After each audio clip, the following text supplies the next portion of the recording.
2020 is not shaping up to be a great year in manufacturing unless you make toilet paper, hand sanitizer, and maybe bleach. You're looking at cost cutting. You know you should be looking at waste elimination, but that's another video. Today's topic is really on training and development. That's probably the first thing that you cut this year is sending people off to get certifications and maybe a week-long training on a certain topic. Could be like planning and scheduling, something like that. Could be safety. Are there any creative, no-cost solutions out there, Joe? So hang on for that. This is Joe Kuhn of Lean-Driven Reliability, bridging the gap between the best practices that you know you should be doing at your plant and the reality that you come into every day.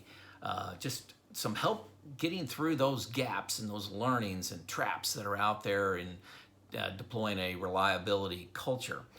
The answer to my question above is yes, there are no-cost solutions, and one of them is I'm extremely proud of, probably one of my top 5 accomplishments in my 30 years, was the creation of Alcoa University. Now, substitute the name of your company for Alcoa there, but basically we created a university with deans, professors, classes that you could sign up for. Very proud of that. The basic premise was we were going to have seasoned leaders teach concepts to individual contributors and leaders within the organization. So how do we set that up? We were not going to leave development just up to your direct supervisor. So we're going to train and develop people as a group, as a committee, via a system, and not depend on one person to develop one other person. There were 3 pillars of learning in this model. One, new leaders learned practical concepts and best practices that worked in their culture. So the student learns, okay? Number 2, new leaders instantly built a network of peers that they were in class with, together developing, and they instantly got to know that they're professors. So there was this automatic structured process to get a network. And number 3, the seasoned leaders, the professionals that have been there for some time, they got better and deepened their knowledge because they had to teach the classes and answer questions. And if you haven't had to teach something, you really need to know your subject matter well, or you look like a buffoon. So those are the 3 pillars of that model, which is outstanding. We had about 70 classes within a year. Examples of that is reliability basics, how to give a performance review, sponsoring a team, coaching poor performance, leading safety, lean, A3 thinking, just to name a few. Insert whatever you need at your plant. The managers aligned on classes based on the opportunity gaps at the plant. So whatever you saw, our target was new leaders. So somebody that was an individual contributor that became a leader, and we weren't developing them at all, and it was dependent on their supervisor to coach them, and that just wasn't working for us. But you can develop target anything at your location. We assigned deans and professors. So a professor was the person that actually trained the class, and a dean had several professors that were underneath them that was responsible for a category. For example, we had a dean of reliability, we had a dean of lean, and a dean of EHS. And we'd have a professor of condition monitoring that had to get their class content approved under the dean of reliability. So hopefully that makes sense. Dean of A3 thinking, dean of fatality prevention, that would be under dean, or a professor of fatality prevention under the dean of EH&S. The dean approved all training that the professors put on.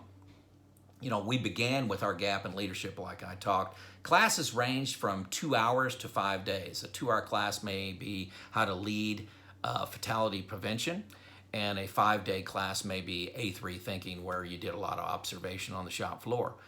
Another twist of this that I loved, in addition to the 3 pillars, was it was competency-based. You were either rated not trained, trained, proficient, and proficient means you demonstrated the behavior in your job on the shop floor 5 times to your professor. So you had to be proficient. And subject matter expert means that you were proficient, plus you're able to teach the class. So you worked with your manager to determine what you needed, and maybe some people would just, hey, I want to be trained on this. Some people said, hey, in 1 year, I want you to be a subject matter expert on this. So you worked with your manager on that. HR was integral to making all this happen. They managed a number of classes, people that would sign up. Once you got to 15 people sign up, we'd put on a reliability basics class, for example. And they managed feedback that coming back to the professors after the courses were conducted. Hey folks, this is free. No cost, this is great in these times. It was better training, more practical training for the culture that we live in. What is successful at my plant, in my culture, with the challenges we've got? You got your network, you got your continuous learning. This became a recruiting and retention tool for our plant. People saw that they were enhancing their skills, they were getting better opportunities. When they took a risk position, a promotion, they knew they had this safety net of development, training, and a network for them. And it drove organizational success. So please, this is an excellent low cost, no cost tool to help your organization learn, train, and develop. It's a retention tool. I'm very excited about it. If I can help you any more with this, drop me a line, leandrivenreliability@gmail.com. The link's below. Folks, begin your reliability journey. This stuff really isn't that hard. If I can help you along the way, drop me a line, send me a comment, send me a question. Please subscribe. Talk to you later. Thanks.